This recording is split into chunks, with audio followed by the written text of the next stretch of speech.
We have released research that shows that you only really need to be posting 4 times a week. The algorithm really is just prioritizing those content pieces that are purposeful, driven, and knowledgeable. This is a way of amplifying that reach and utilizing word of mouth, but on LinkedIn. What are some clients that are absolutely nailing it on LinkedIn? Canva, for me, are just really doing well. And I think the reason that they do so well is because they know their audience. They know their brand DNA as well. And they know how to create content that has fun, creative flair, really has the same look and feel and is synonymous across the board, but individually calls out their audience groups. What is one thing that you think that helps keeps a business or a brand or an individual top of mind?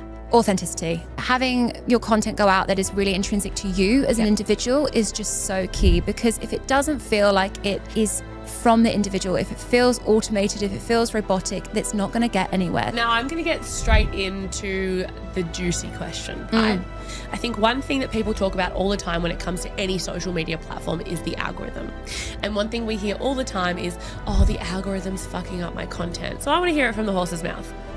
What is the LinkedIn algorithm? Like, what does it prioritize? Okay, so the truth is,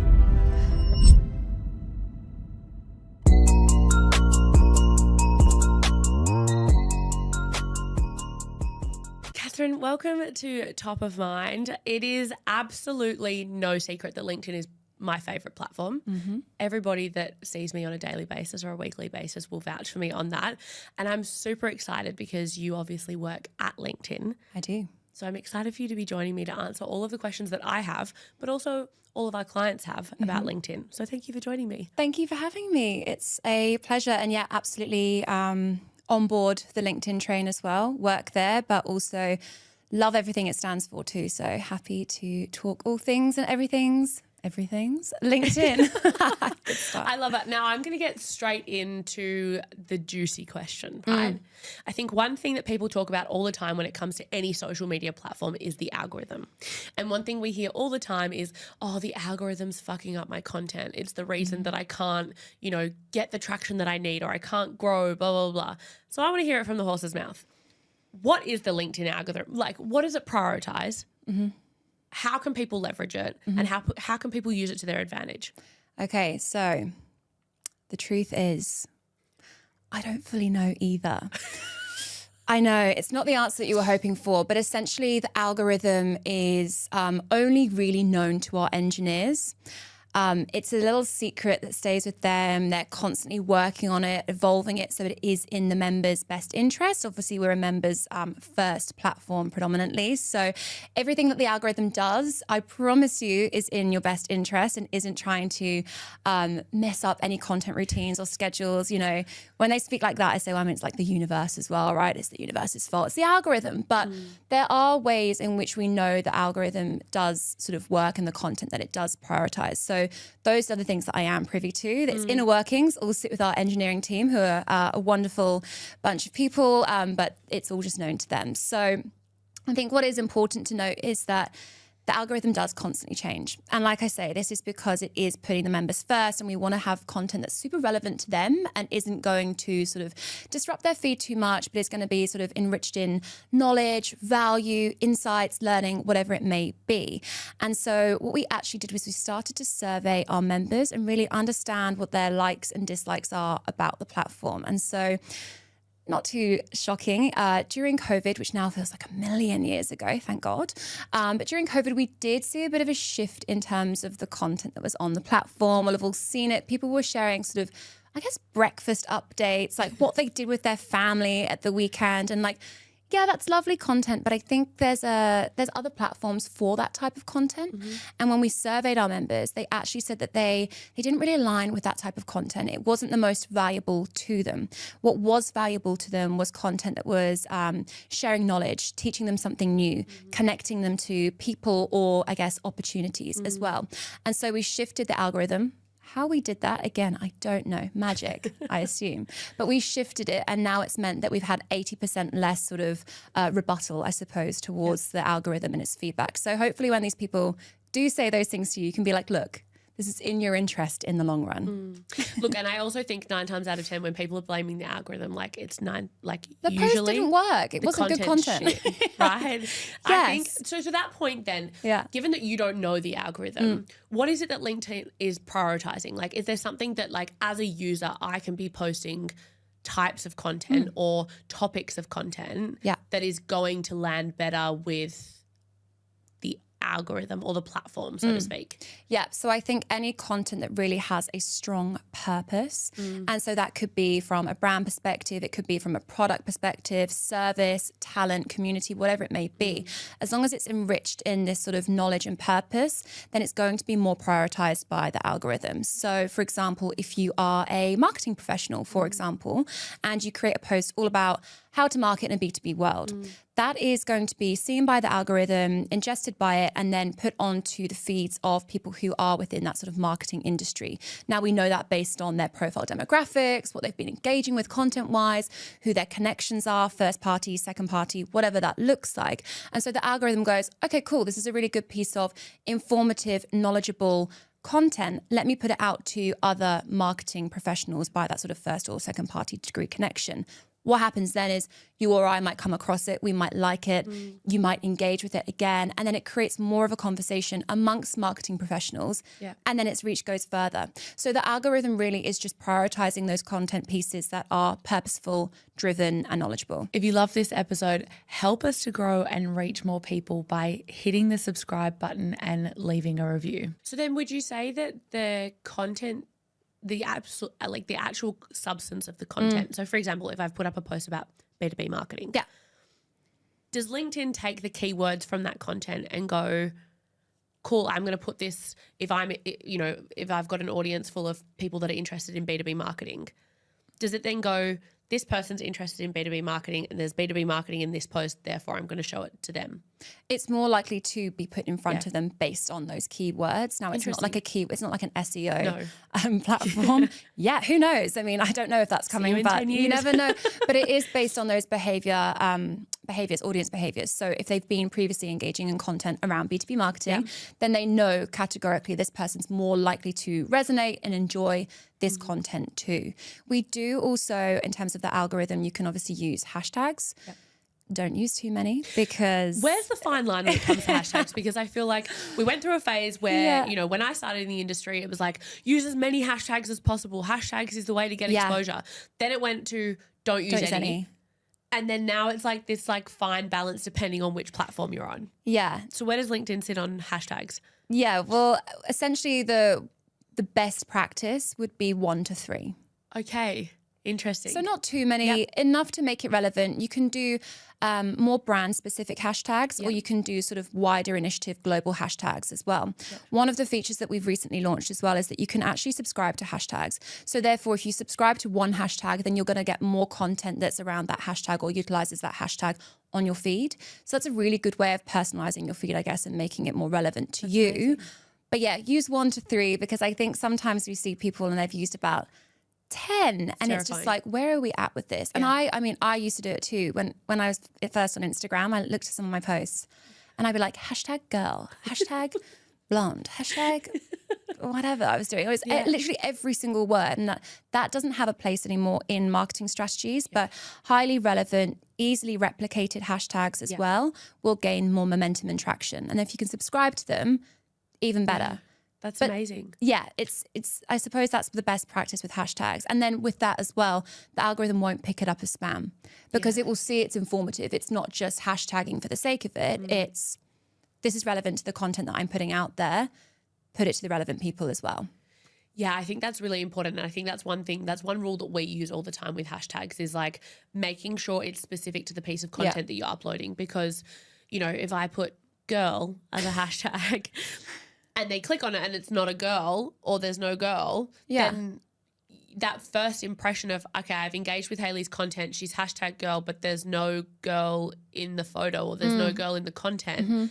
The next time I see a post from that person that's hashtagged all of those things. Well, it discredits there. Yeah. Exactly. I'm not going to trust that what they've put there is actually working. So, yeah, we always say that from a I suppose, authenticity and like reliability point of view, making sure those hashtags talk to the type of content that you're creating. Exactly. And context is key as well, right? Yep.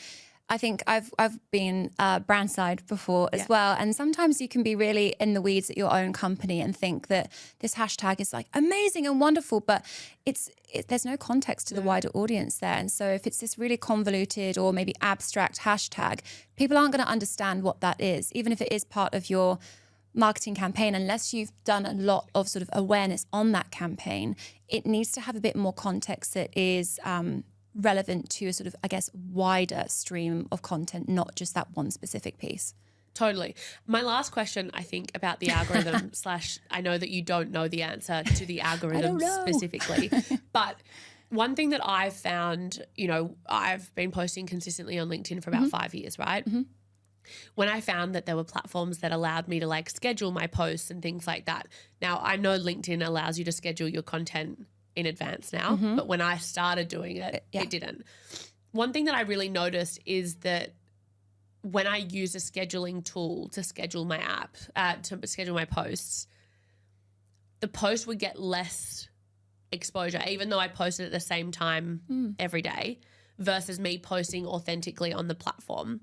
Do you know if there's anything that currently goes and prioritizes content that's being posted directly on the platform versus scheduling tools? No, not at the moment. I think we're completely embracive of scheduling tools because people have busy schedules. So it's important to be able to prioritize and be proactive, I suppose, with content, not just reactive. But as far as the algorithm goes, as long as the look and feel of the post is still what you could post in a moment versus what you could post in an hour, for example, it should be treated the exact same way because it's reviewed on post, not on plan. Right. And I think obviously now with the scheduling capabilities LinkedIn has. We'd be cutting our nose off to spite our face, right? So it can't do that. So yeah, especially now with that advancement, then no, that's nothing to worry about. Interesting. I think. Who knows? Maybe I need a LinkedIn engineer on here and we can deep dive with them as well. Oh my gosh. You might have to fly to the US for that, but that's okay. We'll make it work. Yay. Now, there is over 1 billion people on LinkedIn at the moment, which is crazy, wild. Yet we spoke about this before and we've had lengthy conversations about this. Not a lot of people see it as a social network. They see it either as a job searching tool or as somewhere that they can kind of stalk what's happening with, people within their teams or, people that they've worked with previously. What is the opportunity for people that are creating content consistently on this platform? And when I say consistently, I don't just mean like every day. I mean just turning up like every week, sharing 1 or 2 posts. What is a benefit for somebody that is going to do that? Yeah, well, I think firstly, you are completely right in the sense of we're quite multifaceted at LinkedIn. We've got different pillars of our business and we really are sort of uniquely positioned in the ecosystem of platforms that we have got talent services, we have got sales solutions and marketing solutions, which kind of sits more on that content side. So we aren't just predominantly a social media platform. There's a bit more in terms of our offerings there. So not everybody is going to be posting all the time just because that's not our only sole use is to be a social media platform. That is just one wonderful benefit of the platform, I suppose. So that's maybe one of the reasons. The people that are showing up, I think it's really important to start establishing and thinking about brand voice, thinking about your own professional networks, goals, career opportunities, learning opportunities. There's so much benefit to being present on the platform. And I think, even just, as you say, showing up, you can learn so much when you come onto the platform. Our members always, when we're reviewing them as well, we have data that shows that they've got this intent mindset. So they want to learn, they want to upskill, they want to connect. And so if you can be present, you can sort of establish a voice there. And who knows what sort of opportunities it may unlock. So I think, you're rewarded when you are consistent in the sense of you don't have to post every day. We've sort of released. We have released research that shows that you only really need to be posting 4 times a week. I say only really, that might feel a huge effort for some people. Posting at all. But once a week is enough. And I think it speaks to the tenure of your content as well, really, or what are you trying to sort of talk about? And I think that's what's important there. So if it can be valuable, it's relevant, then post once a week or whenever you want to. I wouldn't say post for the sake of posting.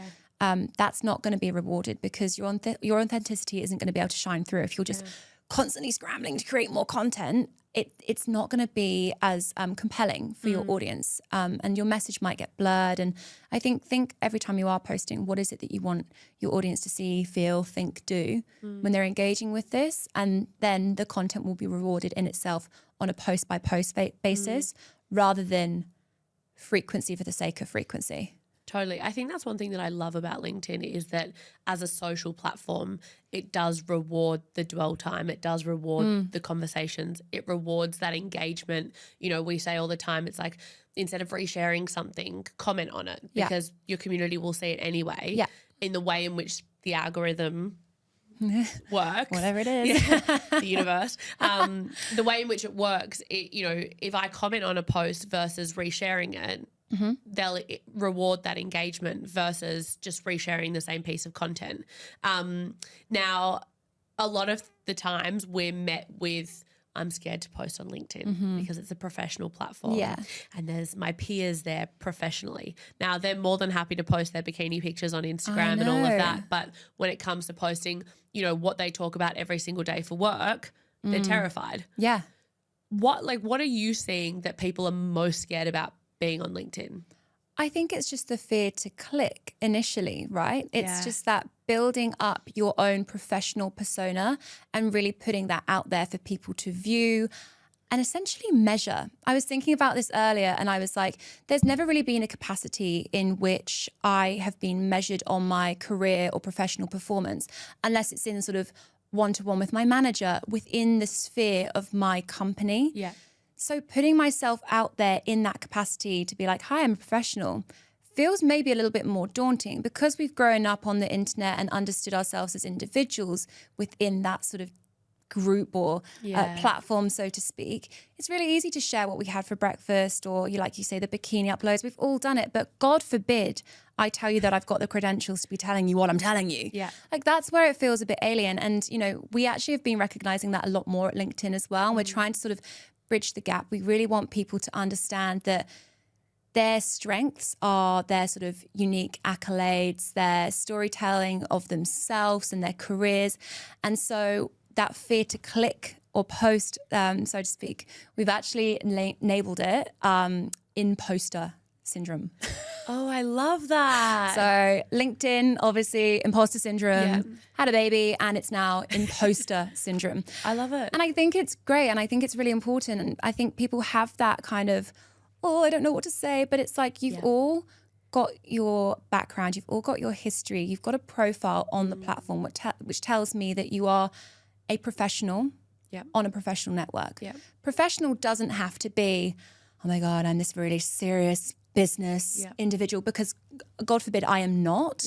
Neither. I just couldn't be. It doesn't work for me. But I am absolutely hired to do a role. I do that role well. I enjoy what I do. I've got, education behind me. I've got learning opportunities that I want to share. Therefore, I am a professional. Totally. So it's just sort of understanding and sort of taking an introspective look at yourself to be like, well, what are my USPs in terms of like my professional qualities and how can I showcase these?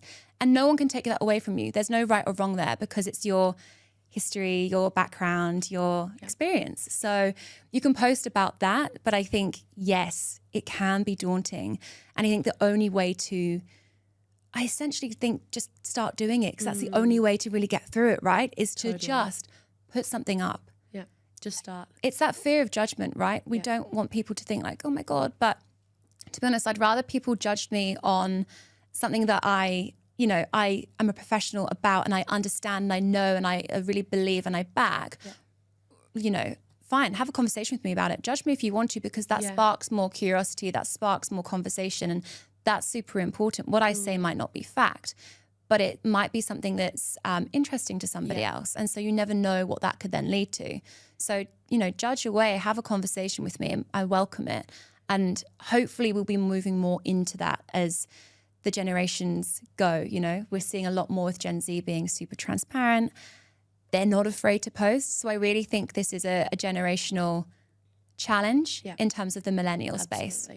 absolutely. And I think that's a really kind of important point I want to focus on is around there's a lot of people that, feel as though, take your point of what you've said before around, they're used to being, reviewed or having their performance judged or critiqued in a workplace. Yeah. 4 walls. You're like, everybody that works here. Yeah. You're dealing with your boss. But then when you're put in an external environment where there are other people that do your job on there are other people that might know more than you about a particular subject matter.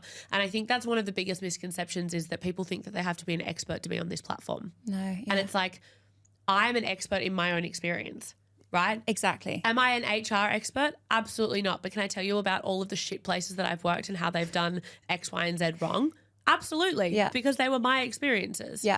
And so I think that that's a really valid point to raise is that in your own workplace environment, you have the safety of the 4 walls. You know your boss, you know your manager, you know their personalities, you know what they might say. Whereas in an environment where there are other people that do a similar job to you that potentially have the opportunity to weigh in on a situation that you're talking about because they've also got experience in that, it can be quite scary.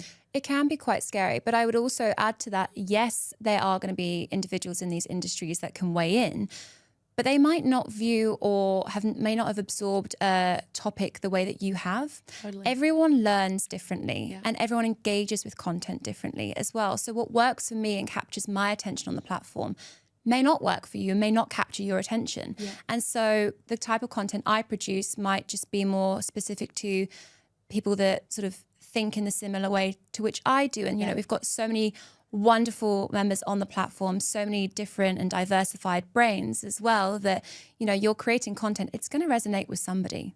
And so whether you're professional or extraordinarily experienced or not, it's still going to speak to somebody at a level that they're able to digest and engage with. So it's still going to be worthwhile. Totally. And I think to kind of round out that algorithm chat, that's not the algorithm, what's working on the platform? What are you seeing that's really working on the platform that we can implement with our clients or people that are listening to this can start to implement if they are on LinkedIn? I think overall as a theme, authenticity. Yeah. So transparency behind brands, origin stories of how they've come into fruition, behind the scenes when they are creating these amazing marketing campaigns or even creating the products, what that looks like. Give us a glimpse as to how this has actually been made. What did it take? And then also heroing the people that are part of that brand. We're seeing huge amounts of engagement in the content from the people behind the businesses. So something that we're seeing that's working really well at the moment is thought leadership. Now, this is something I love talking about. I think it's super important that people all feel like they're empowered to have a voice, external or on the platform, whatever it may be. And thought leadership is really sort of upping in terms of importance and relevance when it comes to communications of companies on the platform. So we've seen with thought leadership that there's opportunities now in the form of thought leader ads. I don't know if you've seen this. So this is a marketing solution. Yeah. Little plug. But you can, for example, for Gambit Collective, you could have one of your employees post something. Now, you might know that you want to reach, X marketers who specialize in Y, for example. Yeah. And we could say, okay, we're going to take that post and we're going to plug it out to them. So using the first party data, we can really optimize your employees' content to reach a really relevant audience set. So it means it's going to also go organically, wonderful, but it can be also extremely strategic and targeted to these individuals. So a trend we're seeing is businesses uptaking this opportunity, utilizing their employees as part of advocacy and brand authenticity to really hero and champion, again, product, service, or just general brand as well. And this is actually being rolled out at the end of the month, or end of March, I believe. Sorry, I'm in the present now. Where have I gone? So this was rolled out at the end of March, and now we can actually do it via first and second party connections too. Okay. So for example, you've got a client that you've been working with, you've loved the work that you've been doing with them, they've loved the work that they've been doing with you. Yep.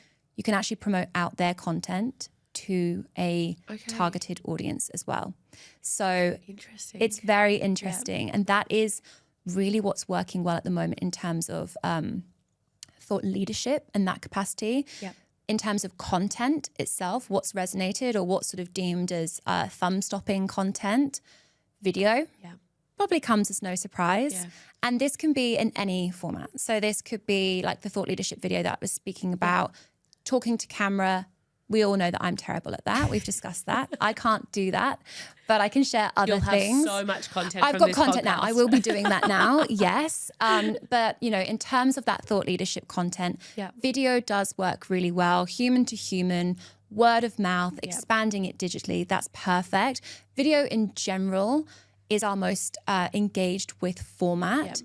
And it's because it's high dwell time. So it captures your attention. It forces you to watch for longer.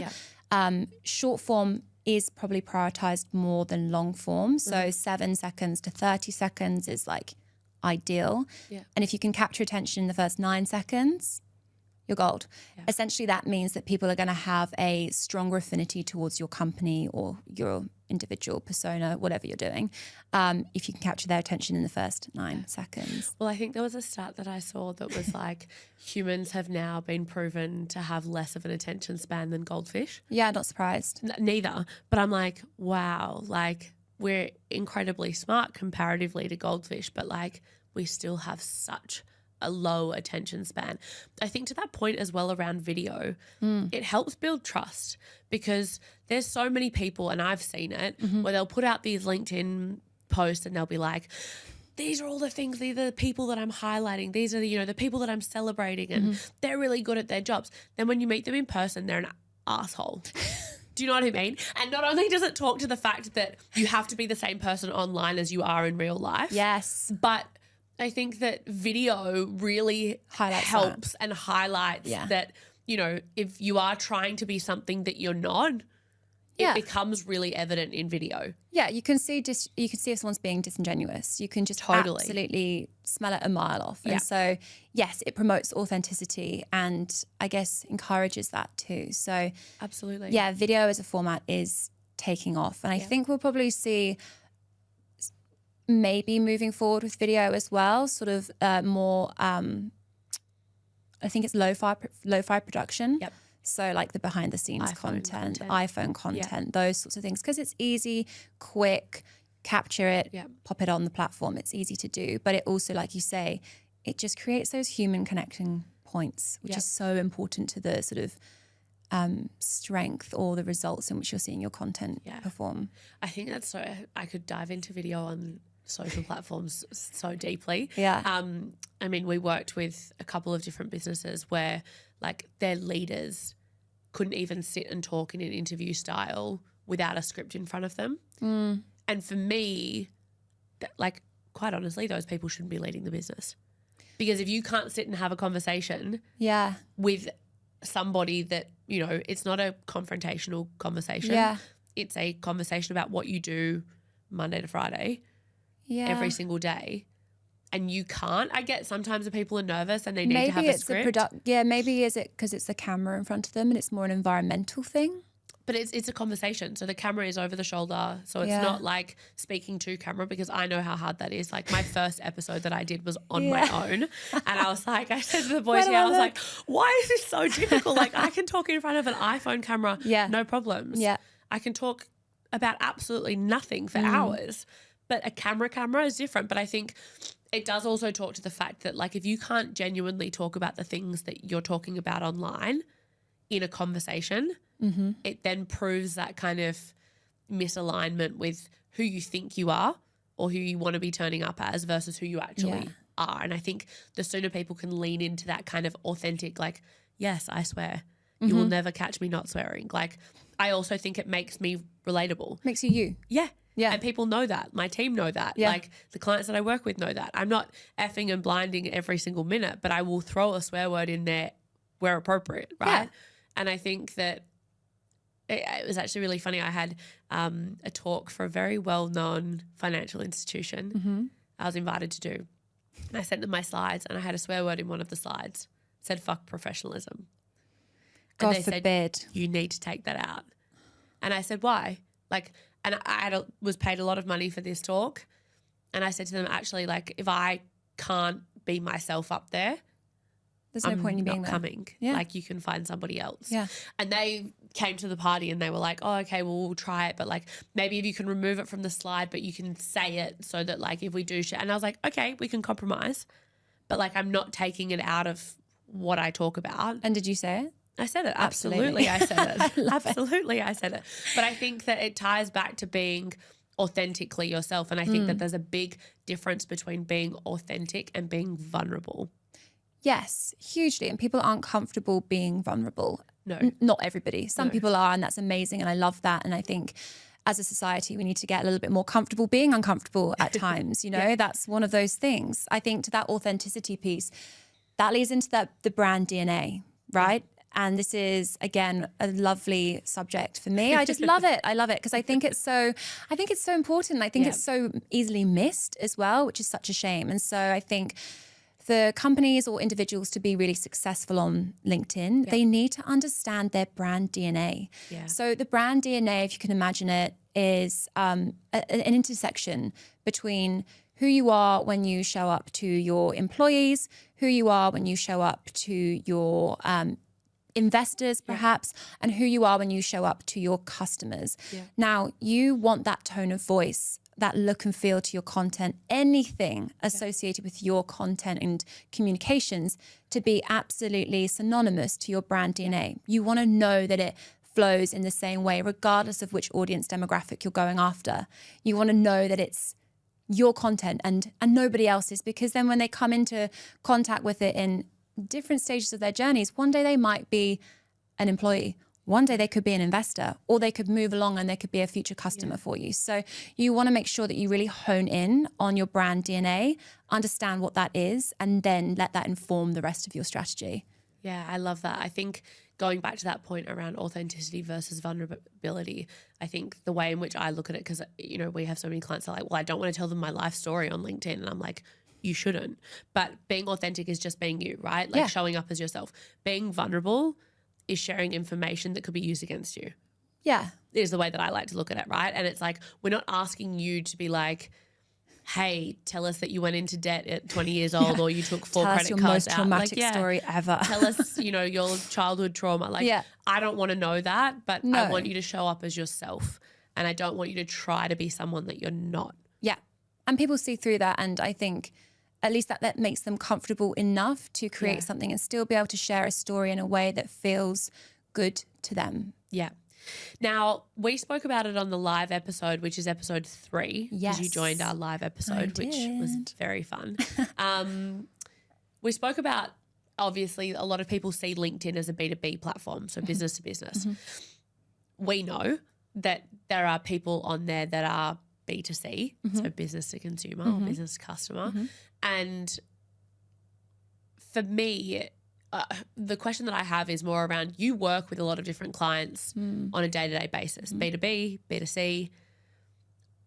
What are you seeing that is the through line between these two clients that allows them to build their brand on LinkedIn? Like, what are the things that they're doing well, that they're both doing, that allows them to build their brand successfully on a platform like LinkedIn? Yeah. Well, first of all, showing up. Yeah. Important. They're there. Noted. Yeah. They're there. They've got their company pages set up. They've established their company profile and brand on the platform. Yeah. Secondly is that if I just pop content aside for 1 second, because that's really the biggest piece on this, but another very important piece is they know who they want to talk to.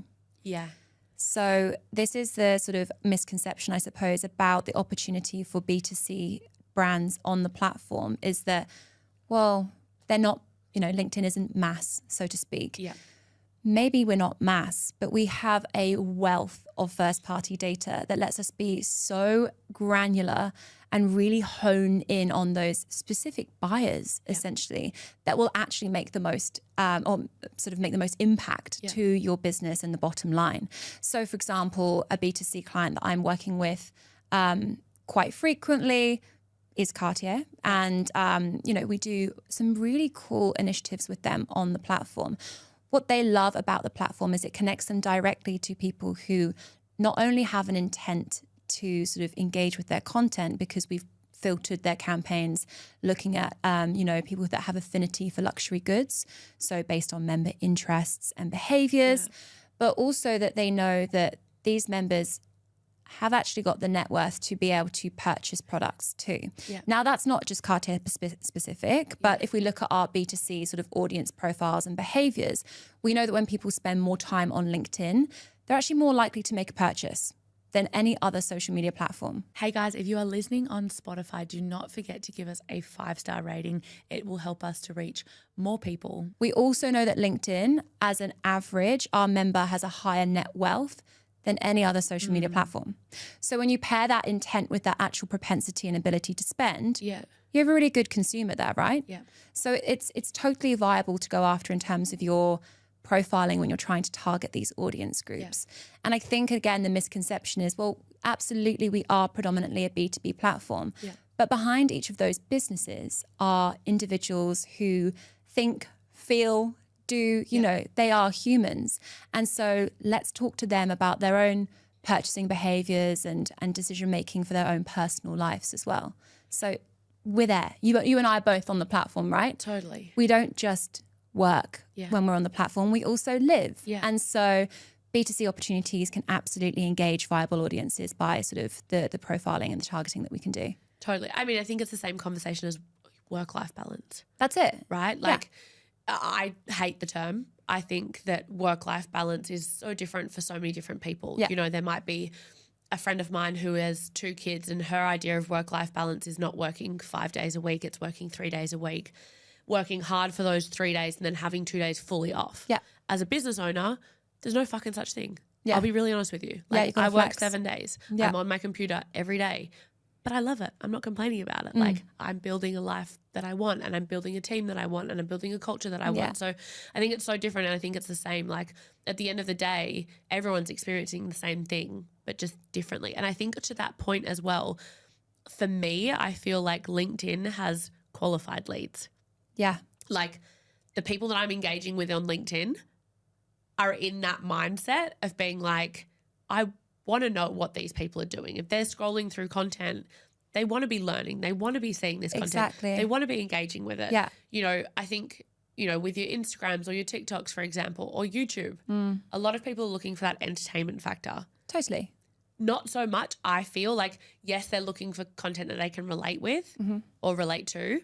But with LinkedIn, for me, I feel like I've already got almost like, they're justified leads already. They're people that are other people, as you said, like, you're able to distill it down to net worth or like, how much they're earning or, what role they have. Are they interested in those things? Yes how or long no? have they been working for? What are their functions within those companies? There's so many data points that we can go off of. It can become a bit overwhelming, I'm not going to lie, but yeah, absolutely, it can be totally relevant. I think going back to your question as well, what are some of the things that both B2B and B2C brands do when they're successful on the platform? The clients that I work with and the clients that we work with in general that are really successful on the platform, I believe are the ones that are really optimizing and creating content for that sort of collective community feel. They're going for the collective confidence, if you will, over the click. So if you're only ever creating content because you want it to be clicked on, it's not going to be engaged with as highly or resonated with as well as content that builds confidence or collective confidence and really sort of instills trust and validity and value to an audience. So B2B, B2C, doesn't matter. As long as they are sort of being really clear on their customer promise and, like I say, that collective confidence piece over clicks, they can be successful. Yeah, absolutely. I think going back to your point around thought leaders, one of the things we get all the time is, Hayley, I want to be on a podcast. I want to be speaking on those panels. Like, I want to be a thought leader in the space. And my immediate question to them is, where are you currently putting your thoughts? And it's like tumbleweed 9 times out of 10. Like, I get just this like crickets. It's like, well, I'm not. And I'm like, you have to have thoughts and you have to have opinions in order to be a thought or opinion leader. Totally.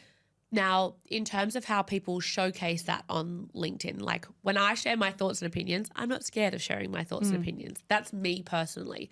But there are a lot of people that want to be thought leaders that are scared of putting their full thoughts and opinions out there. Yeah. Is there any pieces of advice that you can give that you've seen work where someone's perhaps not as confident or just starting out in their thought leadership or opinion leader journey in terms of kind of getting the ball rolling other than just starting?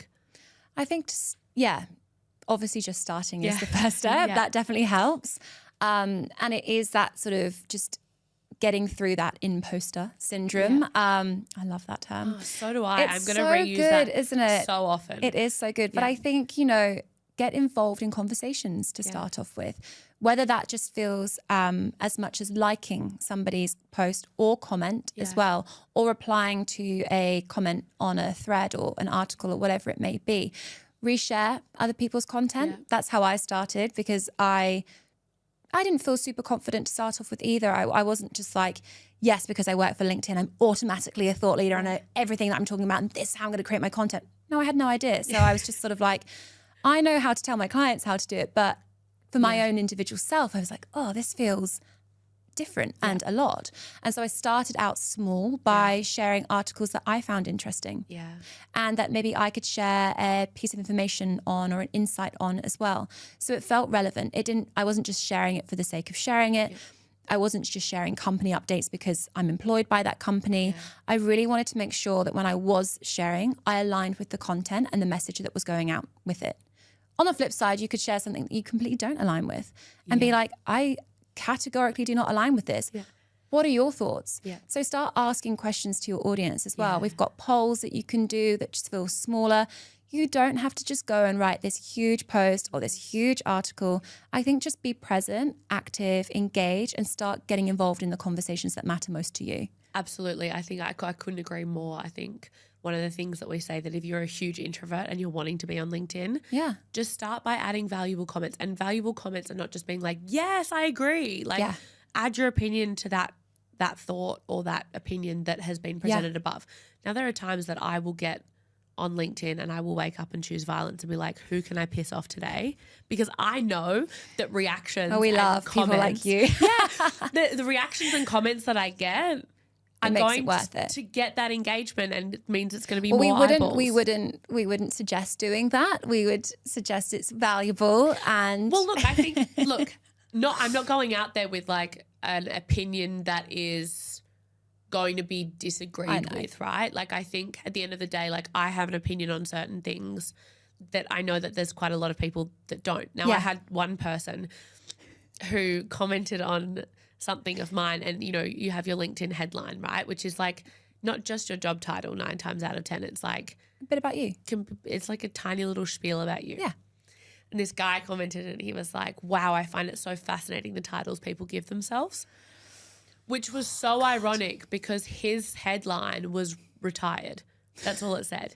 So all I responded is like, that's rich coming from you, Mr. Retired. Okay, yeah. And all of these people then started weighing in, being like, you can't speak to people like that on the platform. Then these other people being like, she's literally just stating the obvious. So I think like where you can generate that conversation where there is going to be a natural contest of thought or contest of opinion, for me, I love, because I'm like, I love seeing other people's opinions. If someone has an opinion that's different to mine, it doesn't mean that they're wrong. No, it's just a different perspective. It's just different. They might have different life experiences. They might have a, different experience with what I'm talking about. Like, if I sit here being like, hey, there are 2 types of women in the workforce, women that support you and women that are intimidated by you. That's my opinion. That's my experience. Yeah. If someone else has had a really different experience, that doesn't mean that I'm wrong. And I think the sooner people can come to terms with the fact that just because you put your opinion out there and someone disagrees with you, it doesn't necessarily mean that you're wrong. It doesn't mean that you're wrong. I think the only thing I would caution on that is obviously with my professional head is now like, on. Hayley, don't encourage people to fight on my platform. Stop this, cut this now, cut it now. But I would say, back to my original point, make sure what you're posting is valuable. And enriched in knowledge. Absolutely. So 100% you are your own wonderful self with your own wonderful thoughts and opinions. But I would say make sure that those are opinions that are going to sort of still be enriched in some form of knowledge point as well. So you've formed an opinion based on the learnings that you've undertaken or the literature that you've read or whatever it may be. So it feels like it's at least grounded in something rather than just we don't want keyboard warriors, essentially. No. But that's not what I'm saying you're doing, so don't worry. I'm not a keyboard warrior, I promise. Blocked on LinkedIn forever. Yeah, you find that I'm like blocked tomorrow. She tries to log on. She can't. Guys, it's I've gone. been banned. It's gone. It was really nice having you as a member. So I think, I'd always caution to that. But the other thing that you can start thinking about, and you may have already done this, is one of the new profile features that we've recently-ish. I say recently because time is going so fast and I have no idea when recently is anymore. But something that is a feature that might be interesting to people is creator mode. Yes. Yes, you're on it. Okay, familiar. Great. Love it. So creator mode will enable you. So this is maybe something for the people that want to start out as thought leaders and understand what they can and should share. But creator mode will essentially enable you to even add value to articles. So it invites you to add your opinion or factual opinion, should I say, onto the articles and give your weigh in on it too. So you might have been invited to contribute to a couple of articles. And I think that's a really nice way of sort of easing or bridging the gap into sharing your knowledge on the platform without having to feel like you're beating your own chest and really giving out this big bravado, because ultimately that content might not be authentic to you, so it wouldn't work. So share it via the articles and start building it in that way. And then use creator mode as well when you are sort of at that stage where you want to build out content, to understand your analytics. What did people resonate with? What was engaged with? Was there a time of day that worked best for me? Because there is no time that we would say this time is the golden time to work. It's totally based on your audience and your followers. So I love that you've said that, because it's honestly one of the biggest questions that we get is like, when is the best time to post on social media? And I'm like, honestly, that would be like, when's the best time to go to Woolworths? If it was the best time, it wouldn't be the best time, because everyone would be there. It'd be saturated. Totally. Exactly. So I love that you've said that. Now, you spoke before about brand profiles, and you've obviously got individual profiles on LinkedIn, and then you also have business profiles or brand profiles. Yeah.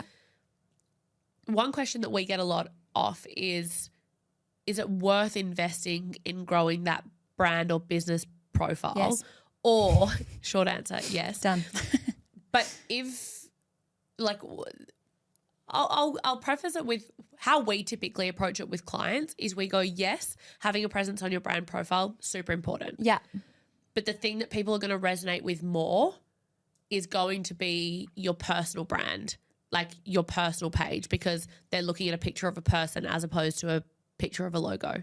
Yeah. When they're engaging with that content. So we try and always do like a two-pronged approach when it comes to a strategy is getting content up on your business profile. Absolutely. Because it proves that you're a business. It proves that you're legit. There's, evidence there that the operation that you're running exists. Yeah. But in order to grow that like knowability, likability, trustability, having a separate strategy of building out individuals within your organization is also really important. What's your view on like businesses that are growing their business profile versus individual profiles within that organization? I think the two should absolutely coexist. So I think that you should put time and effort into both. I think it all ties back into the brand DNA piece, right? So you need to make sure that as a business owner for you, for example, you need to make sure that your content has the same look and feel that your company content does, or it's obvious that you're an employee or owner of that business or that company. So I think it needs to make sure that it inherently works on a company basis and does still fuel into the company profile, because at the end of the day, the company is what is going to be the one that's measured on this success. That being said, the success of the company can also be increased, I suppose, or enhanced by employee advocacy. Yeah. So I think they're both equally as important. I think I said earlier, word of mouth is still reigning strong in terms of marketing as, the source of the best practice in terms of recommendations and whatever it may be.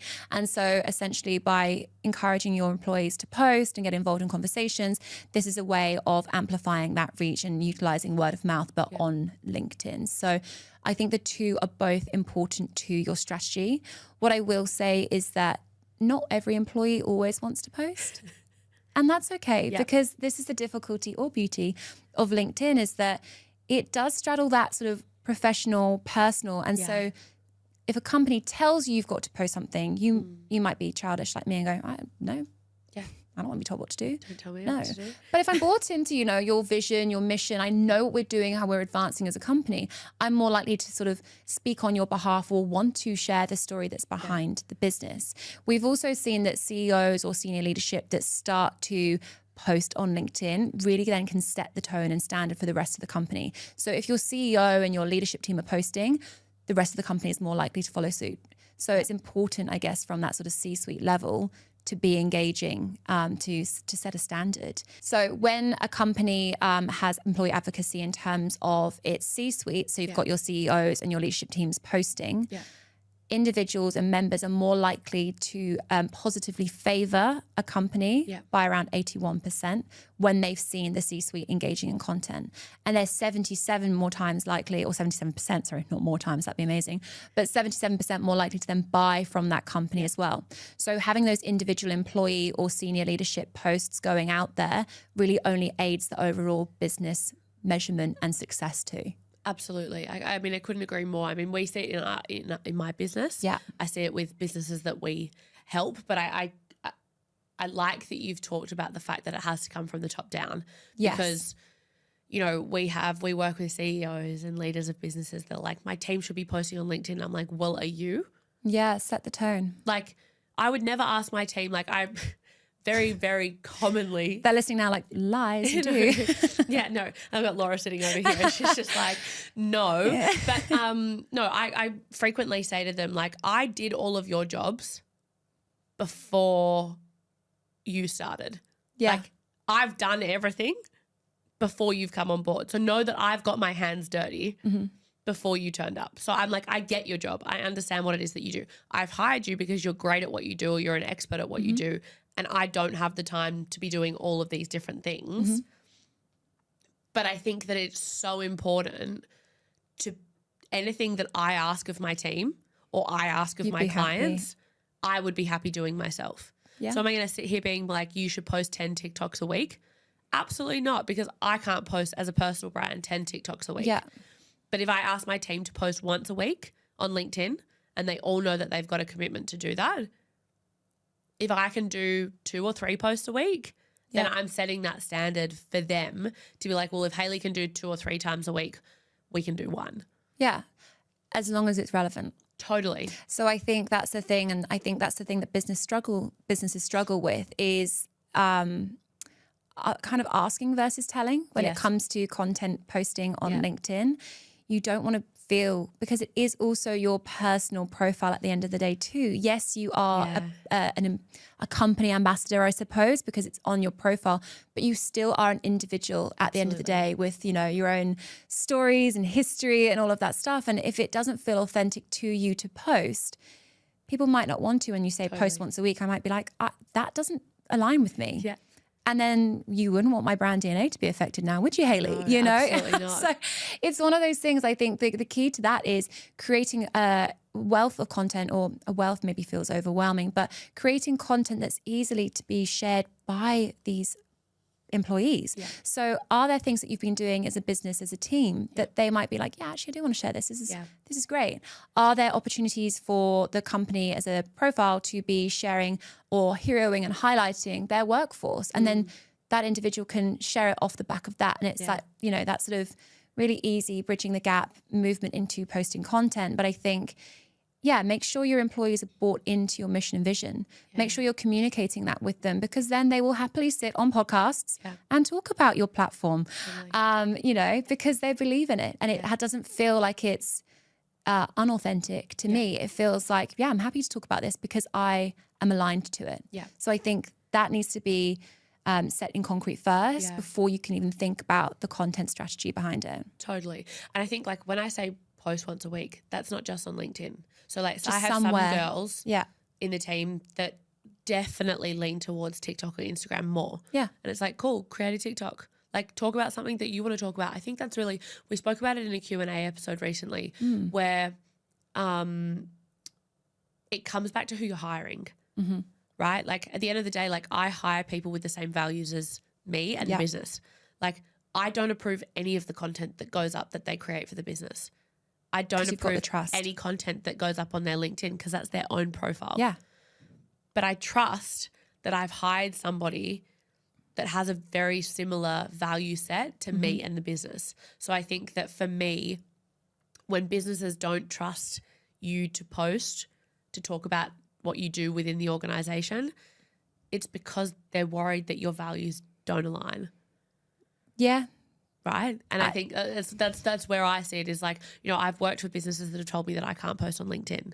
Yeah. I look back on it now and I'm like, wow, that was such a toxic workplace that they were scared that I was going to say something that perhaps wasn't what they wanted me to share. Yeah. Or wasn't an experience that they wanted me to share. Now, you said before, I think that I really want to focus on that quickly, is like LinkedIn, their pages, ultimately it's their personal page. Yes. So we can't force them to do anything, right? No.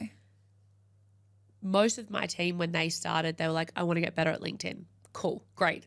Easy. We can set some goals around that, But right? some companies obviously won't But some have that. companies won't. Now, I've had a instance with a friend recently that works for somebody that has started telling her what she can and can't post on her Instagram. Yeah.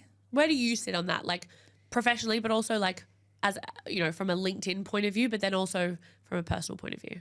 I think from a LinkedIn perspective, I would say it would probably align with my personal perspective, is that don't push something that doesn't feel intrinsic to that individual. Yeah. We're all about celebrating members, their milestones and those sorts of things. And so if it doesn't feel like it aligns with you, essentially it's not going to be content that's of high quality, not going to be prioritized by the algorithm anyway. So was there any point to it? Yeah. Just for the sake of posting? Yeah. Again, it's building that collective confidence, right? And that starts within your teams as well, not just on the content. But if you're only aiming to get clicks on the content from your employees' content, then you're misled. You know, you really need to be thinking about the purpose of this. And I think there's a huge opportunity for employers on the platform to think about their employer brand. It's not just enough anymore to be a household name and expect people to be like, oh my God, I want to work for this company because I know this company. If anything, the companies now, we know too much about some companies, right? Or maybe not the right things, should I say. And so I think companies have a job to do in attracting high quality candidates that are going to align with their mission and vision like you've been doing. But by putting out content there that will start capturing and engaging these individuals on their journey before they even know they're a candidate. Yes. Right? So you need to start talking to them before they're in a headspace of, I've got to leave this company because I hate it. 100%. Talk to them before. Start creating content that says, you know, did you know X, Y, Z? And they're like, oh, no, I didn't. That's interesting. Yeah. Here's some of the cool things we've been doing. Oh, that's another interesting point. So build that curiosity, you know, really have those consideration pieces of content that are going to speak to individuals, that build out more about your employer brand than they're ever going to know just from Googling, I suppose, or searching or whatever you may be looking at. But here are your individuals. You know, if you know that you've got a gap in your team, again, it might be a marketing role. Start speaking about some of the cool things your marketing team have been working on. Yeah. Entice me that way. So I know that these are cool projects, these are cool people, these are things that I align with, and go above and beyond the usual, you know, this is your salary, these are your sort of perks. Speak more to the credentials of the business. Yep. And that's the way in which you're probably going to have people that want to post more as an employee advocate because they're already bought into the mission and vision. Yeah. I mean, it kind of comes back to what we spoke about in that, like in the live episode, right? Where, you know, people are buying into the brand personality more than anything else, right? And I find it so funny that people haven't kind of put two and two together, where it's like, you know, businesses will spend millions of dollars defining their brand DNA and their brand personality to make their brand more human. Yeah. But won't invest time or money or energy into amplifying the humans that they already have within their organization. Yeah. Which blows my mind. Yeah.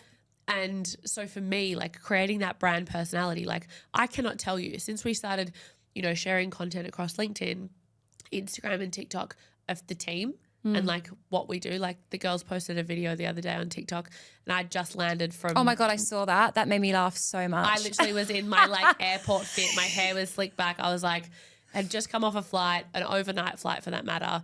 I literally had to be in the office for the day and then I was going to go home and crash. And I cannot tell you the content that we share that's behind the scenes that then leads to an influx of people like, are you hiring? Absolutely. And it has nothing to do with the work that we're doing. Absolutely. It has to be above and beyond that and speak to that level, like I say, that you can't just search for yourself. It has to come from the people within the business and be fueled from their experiences within the business. So, you know, do a day in the life of something like that will just really entice potential future candidates and start thinking about ways in which you can kind of engage with them that is more than just the job description. Yeah. I think as well, companies that are doing it well, again, from a talent perspective and sort of engaging future talent, is when they're sharing or upskilling individuals. So AWS did a really cool talent campaign a little while ago now, but they were hiring for some roles or they wanted to promote a unit of business where they were sort of growing.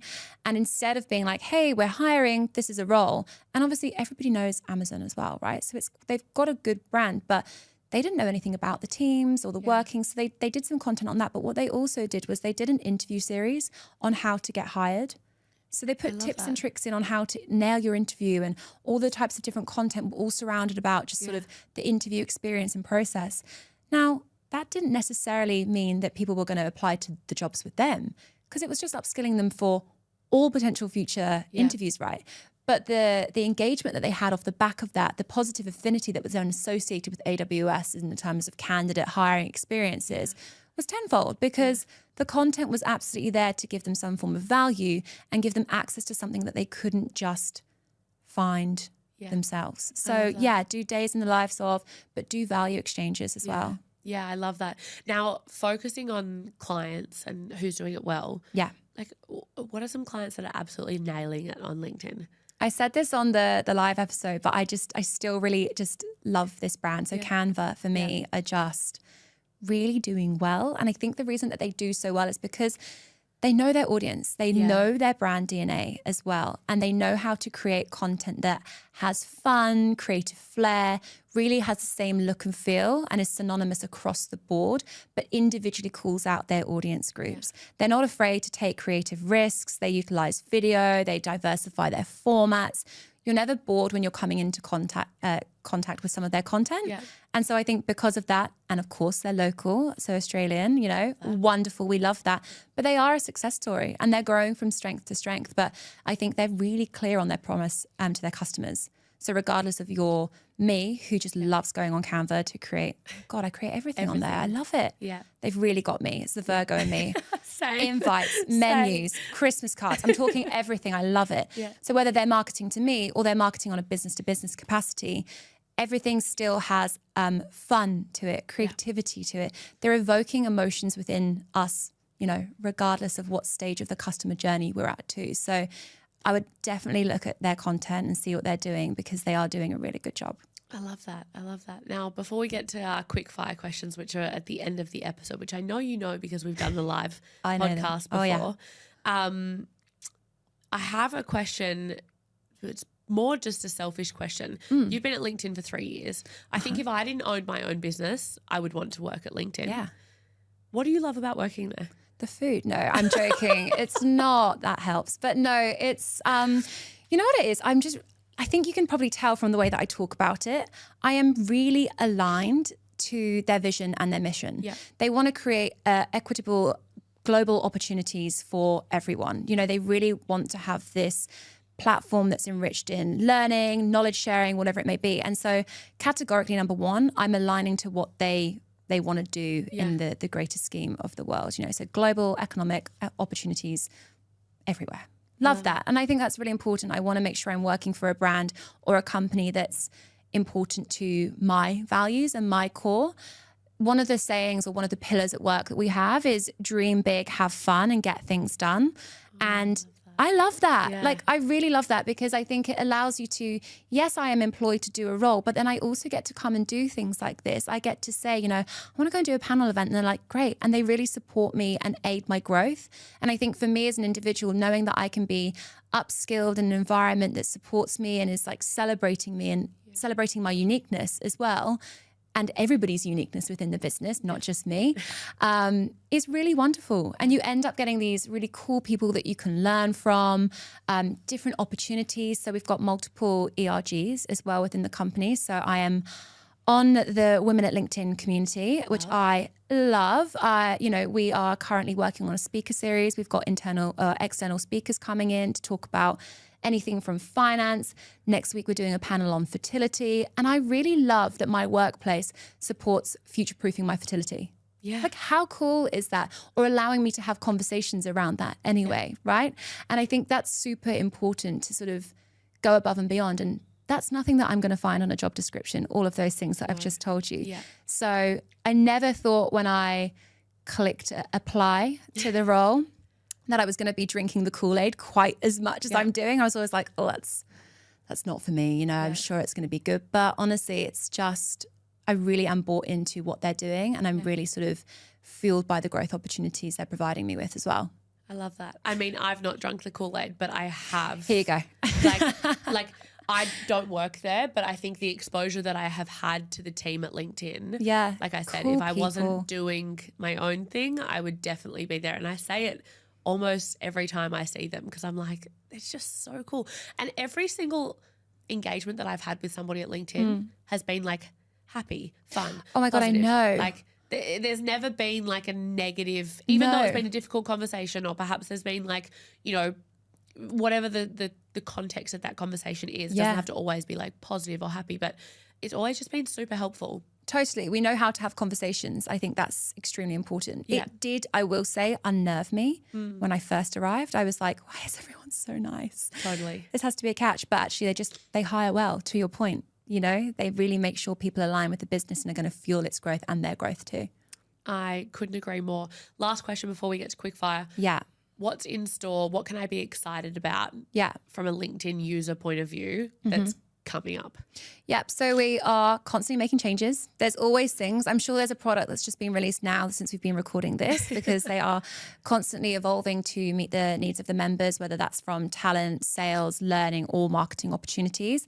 I think the things to watch out for are for our LinkedIn premium users. Yes. There's going to be a lot more AI. We really are embracing AI, which I think is amazing. So for example, it's going to help you be able to fill out your profile more succinctly. It's going to be more intuitive in terms of your skills based on your experience, which is so helpful because people are sort of taking more of a skills first approach when it comes to hiring. And so making sure that that's populated is definitely important. But sometimes it can be hard to be like, I don't know my skills. You should know them, but you know how it feels. You can sometimes get a bit overwhelmed. People hate writing their about own themselves. Introductions. Well, exactly. So it will do your bio for you as well. It will give you some suggestions. And what I will say to that is have them as suggestions.